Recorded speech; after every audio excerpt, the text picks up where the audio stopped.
skin biopsy is an invasive diagnostic procedure that makes it possible to establish an accurate diagnosis. There are three main types of skin biopsy.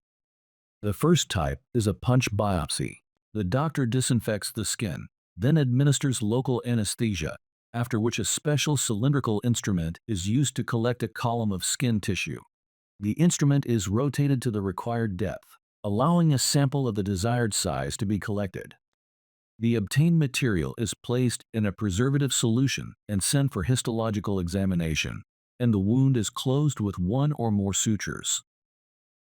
The second type is a shave biopsy. After local anesthesia, the doctor uses a blade or a special instrument to cut a section of skin from the upper layers. Suturing is not required after the procedure. The third type is an excisional biopsy.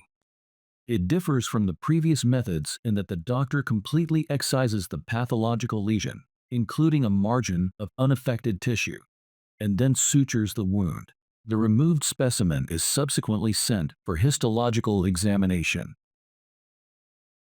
The material obtained for examination undergoes several stages of laboratory processing, after which a histopathologist performs microscopic analysis. This makes it possible to accurately determine the nature of the lesion and whether it is benign or malignant.